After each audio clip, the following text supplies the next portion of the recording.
अस्सलामु अलैकुम वरहमतुल्लाहि वबरकातुहू।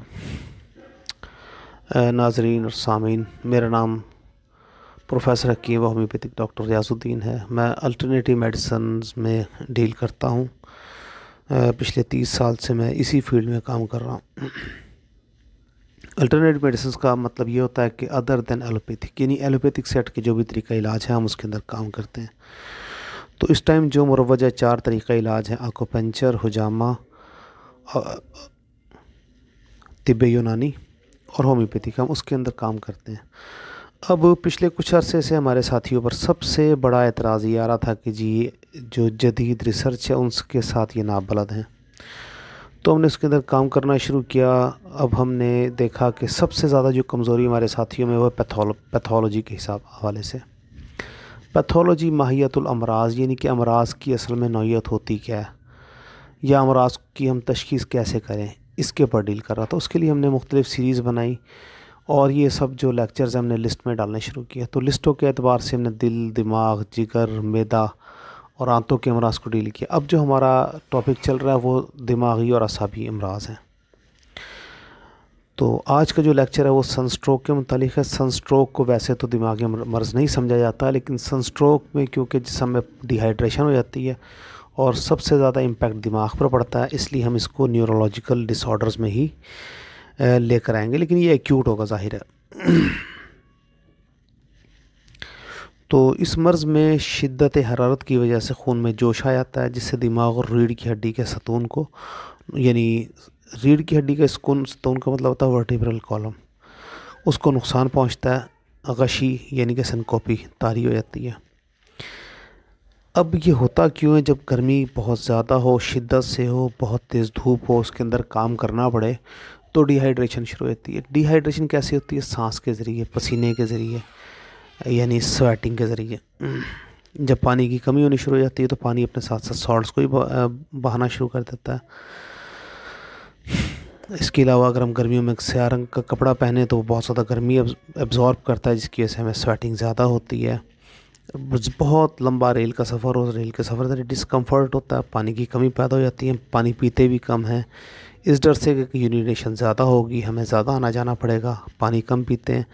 इसके अलावा कसरत शराब नोशी एक बहुत बड़ा मेजर इशू हो सकता है, क्योंकि शराब नोशी में जिगर पर इम्पैक्ट बहुत ज़्यादा होता है। जिगर पर इम्पैक्ट की वजह से पानी की कमी पैदा हो जाती है, पसीने का आना रुक जाना भी इसका सबब हो सकता है। पसीना ही नहीं आएगा, प्यास भी कम लगेगी। अब जब जिस्म से पसीना खारिज ना होने की वजह से जिस्म खुश्क होकर जलती रहती है, अगर पसीना जल्दी ना आए तो निज़ाम असबी पर बुरा असर पड़ता है। वो असर कैसे पड़ता है? स्वेटिंग या पसीना जो हमारे जिस्म पर आकर हमारी स्किन को ठंडा कर देता है, उसकी वजह से जो बैड इम्पैक्ट्स हैं वो हम पर कम पड़ते हैं। बहुत ज़्यादा कमज़ोरी हो जाती है, फिर उसकी वजह से फिर तशन्नुज या टॉनिक स्पैज़म या क्लॉनिक स्पैज़म होना शुरू हो जाता है। मर्ज़ के दौरान में मरीज़ चुपचाप आंखें बंद किए हुए या बिल्कुल खामोशी की हालत में रहता है। इसकी जो पुतलियाँ वो फैल जाती हैं, ये दौरे ही की सूरत में तकरीबन होता है और अक्सर औक़ात इतनी फैल जाती हैं कि मेनिंजाइटिस की तरह कई दफ़ा रोशनी का असर भी नहीं पड़ रहा होता, लेकिन अक्सर औक़ात इतना हैवी अटैक नहीं होता। 2-3 गहरे सांसें लेकर बेहोशी में चला जाता है। अगर ये डिहाइड्रेशन बहुत ज़्यादा हो, जिस्म ठंडा होना शुरू हो जाए तो मौत भी वाक़ई हो सकती है। इसका अगर हम पैथोलॉजिकल एग्जामिनेशन के हवाले से बात करें तो इसमें जो टेस्ट होते हैं वो खून का इम्तहान, यानी कि कंप्लीट ब्लड सेल, दिमाग का एक्सरे, सीटी स्कैन करवाया जाता है। लेकिन नॉर्मली लू लगने की तशख़ीस के लिए या सनस्ट्रोक की तशख़ीस के लिए मरीज़ की हिस्ट्री और क्लिनिकल सिम्टम्स ही काफ़ी होती हैं, क्योंकि ज़ाहिर है नॉर्मली डॉक्टर्स उसको फौरी तौर पर ड्रिप लगाते हैं, जिससे वो सर्वाइव के चांस बढ़ जाते हैं। लेकिन हमारे पास उससे भी ज़्यादा शानदार तरीका इलाज है। नाज़रीन, इसका इलाज बताने से पहले मैं आपसे अर्ज़ करूँगा कि अगर आप नए हैं इस चैनल के ऊपर तो प्लीज़ इस चैनल को सब्सक्राइब कर दीजिए, और अगर आपको वीडियो ऑडियो पसंद आए तो आप इसको लाइक और शेयर ज़रूर कीजिएगा ताकि हमारी हौसला अफजाई होती रहे। तो नाज़रीन, अगर जिस्म ठंडा पड़ रहा हो तो इसमें सबसे शानदार दवाई कैम्फर हो सकती है, जिसको आप 3x 6x से लेकर 30 तक आप किसी भी पोटेंसी में दे सकते हैं, गैर मामूली असर पैदा करता है। इसके अलावा एम्ब्राग्रीसी एक बहुत ही शानदार दवाई है जिस्मानी जब रतूबत काफ़ी ज़्यादा मकदार में ज़ाया हो गई हो, जिसम ठंडा पड़ रहा हो। इसके अलावा एक बहुत शानदार दवाई चाइना है जो नॉर्मली 30 में 2-3 खुराकों में अपना काम कर देती है। नाज़रीन, जिस्मानी रतूबात का अगर ज़्यादा हो जाए, साथ मोशन भी आ रहे हों, तो कई दफ़ा वरेट्रामेलवम की एक डोज़ भी मरीज़ के लिए काफ़ी अच्छी होती है। नाज़रीन, इसमें ग्लोनाइन अगर गर्मी का असर हो, चेहरा ज़र्द, आंखें गड़ी हुई, नब्ज़ भरी हुई, सांस तकलीफ़ से आए, ज़बान सफ़ेद, मैदा डूबता हुआ महसूस हो, हरारत जिस्म से बहुत तेज़ हो और बेहोशी भी हो, तो नाज़रीन ये ग्लोनाइन बहुत शानदार दवाई के तौर पर काम करती है। इसके अलावा एकोनाइट एक बहुत शानदार दवाई है जब हरारत बहुत तेज़ हो और अचानक ये मर्ज़ पैदा हुआ हो और इवन के फालिज की तरह की अलामत पेशेंट के अंदर नज़र आनी शुरू हो जाए।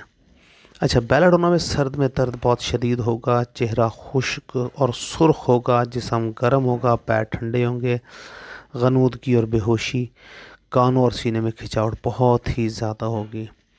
अच्छा, नेट्रम कार्ब तो एक प्रोमिनेंट दवाई है स्ट्रोक के अमराज के लिए, ऐसे तमाम सर्द के लिए जो कि मौसम गर्मा में हो जाता है। तो नेट्रम कार्ब बेसिकली मीठा सोडा ही समझ लें आप। तो आप मीठा सोडा भी एक चुटकी एक गिलास पानी में डालकर एक चम्मच मरीज़ को इस्तेमाल करवा सकते हैं, बहुत ही ज़्यादा फ़ायदा होगा।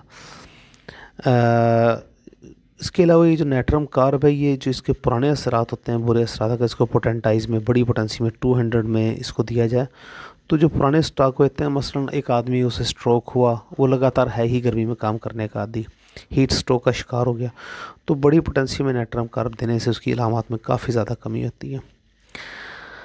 नाज़रीन, जो सर दर्द होता है, स्ट्रोक की जो दूसरी अलामतें होती हैं, उन सबको कलेक्टिवली अगर आपको समझ नहीं आ रहा कि मैं से क्या दूँ, तो उसको एक कम्बिनेशन है नेट्रम, म्योर, ग्लोनाइन और बेलाडोना। ये 12x में या 30 में या 200 में, 200 तक देना इसका बहुत ही अच्छा रहता है। इन तीनों दवाइयों को इकट्ठा करें और 4-5 कतरे पेशेंट को देते हैं, बहुत ही अच्छा रिज़ल्ट सामने आता है। खुशियाँ बाँटिए, लोगों में खुशियाँ तक़सीम कीजिए। अल्लाह ताला आपका हामी नासिर। अस्सलामु अलैकुम व रहमतुल्लाह।